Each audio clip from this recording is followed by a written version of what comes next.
O segundo ano de Harry em Hogwarts mal tinha começado e olha, já tínhamos um carro voador, uma barreira mágica que não abria e uma árvore, uma árvore extremamente violenta. Então, vamos mergulhar no caos por trás de um dos capítulos mais memoráveis de A Câmara Secreta, o Salgueiro Lutador. A imagem que resume tudo é essa aqui, um Ford Anglia azul, soltando fumaça, sendo praticamente engolido por uma árvore enfurecida. A grande pergunta é como eles chegaram a esse ponto. Bem, a resposta, como quase sempre, começa numa manhã completamente caótica que parecia fadada ao fracasso desde o início. Tudo começa, então, na estação de King's Cross. Harry e Rony já estavam quase sentindo o cheiro do vapor do expresso de Hogwarts, prontíssimos para reencontrar todo mundo. Só que a realidade, de repente, bateu neles como um muro de tijolos, literalmente. O portal para a plataforma 9¾ simplesmente não abriu. Aquela manhã, na toca, foi o caos de sempre, só que muito, muito pior. A senhora Weasley correndo para todo lado, todo mundo esquecendo alguma coisa, os fogos de artifício do George, a vassoura do Fred, o diário da Gina. Cada segundo perdido era mais um passo em direção ao desastre. E o relógio, claro, não estava nem aí para ele. E foi aí que a sorte deles acabou. Um por um, os Weasleys atravessaram a parede, sumindo como se não fosse nada. Percy, o Sr. Weasley, os gêmeos, a senhora Weasley com a Gina, tudo perfeito. Aí chegou a vez de Harry e Rony.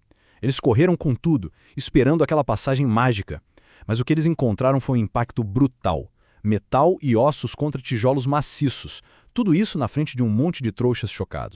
O pânico tomou conta. O relógio da estação deu as 11 badaladas. Fim de jogo. O trem tinha partido. A barreira agora era só uma parede fria e dura. Do outro lado, silêncio total. Eles estavam sozinhos, presos no mundo dos trouxas, sem a menor ideia do que fazer. E o que se faz quando a porta para o seu mundo se fecha bem na sua cara? A resposta lógica, claro, seria esperar. Mandar uma coruja, talvez. Mas, a cabeça de um garoto de 12 anos em pânico não trabalha com lógica. Ela trabalha com, digamos, ideias bem mais radicais. E é aí que entra o plano brilhante e ao mesmo tempo terrível do Rony. A lógica dele era simples. Primeiro, estamos presos. Segundo, o carro encantado do pai dele está logo ali. Terceiro, a gente precisa ir para a escola. E o detalhe final, o mais importante, é uma emergência. Então as regras sobre usar magia fora da escola não devem valer, certo? Na cabeça de um bruxo desesperado de 12 anos, era um plano perfeito. E é aqui que a segunda parte dessa aventura maluca começa.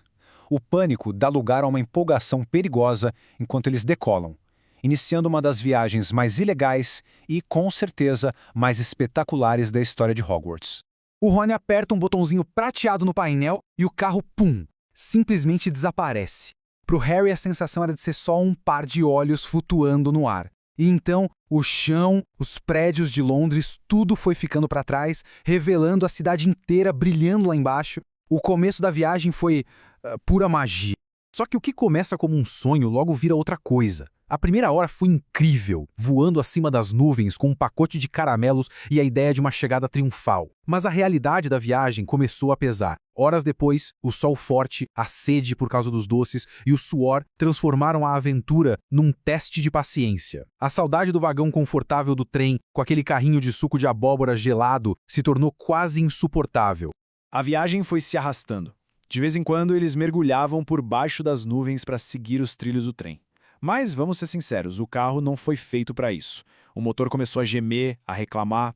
E quando a noite chegou, o protesto do motor virou um silêncio total. Ele apagou. E o carro começou a despencar. Esse é o clímax da viagem. A queda livre levou eles direto para os terrenos de Hogwarts. Mas a aterrissagem não ia ser nada suave. Eles estavam prestes a conhecer um dos habitantes mais temperamentais do castelo. Num ato de puro desespero, o Rony consegue desviar o carro da muralha do castelo no último segundo. Eles passaram a centímetros da pedra, sobrevoando as estufas, a horta, perdendo altitude a cada instante. O chão vinha na direção deles cada vez mais rápido. O grito do Harry ecoou dentro do carro, mas já era tarde demais. O inevitável aconteceu com um estrondo ensurdecedor de metal se chocando contra a madeira. Eles bateram. Agora, um detalhe importantíssimo. Eles não bateram em uma árvore qualquer. O salgueiro lutador é uma planta mágica famosa por ser, super agressiva. Ele não gosta nem um pouco de ser incomodado e, como o nome já diz, ele revida. E a reação da árvore foi imediata e brutal. Galhos enormes e retorcidos começaram a espancar o carro sem dó. O para-brisa se estilhaçou, as portas foram amassadas e o teto começou a afundar com a fúria dos golpes. Por um momento, parecia que a árvore ia simplesmente esmagar eles lá dentro.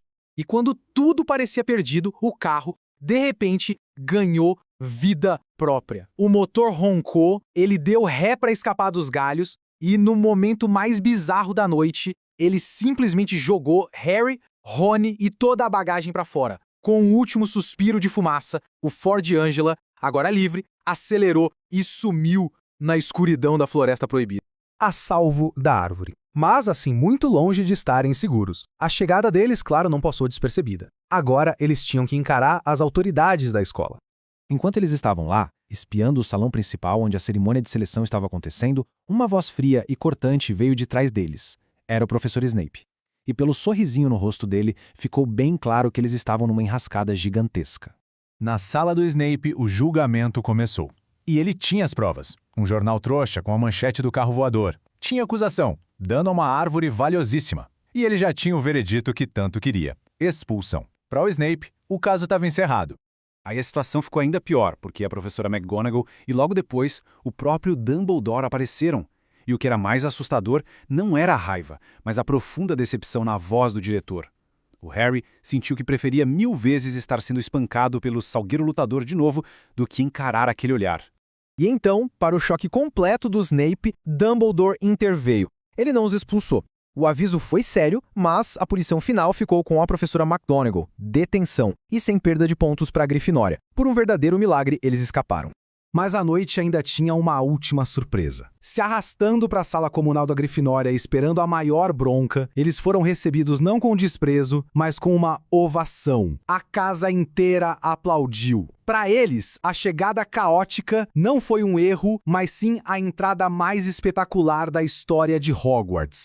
E isso nos leva à grande questão do capítulo. A Grifinória viu eles como heróis, mas tudo começou com um pânico e uma sequência de péssimas decisões. Foi um ato de coragem no desespero ou só a sorte de 2 garotos imprudentes? A verdade, como quase sempre, provavelmente está em algum lugar aí no meio.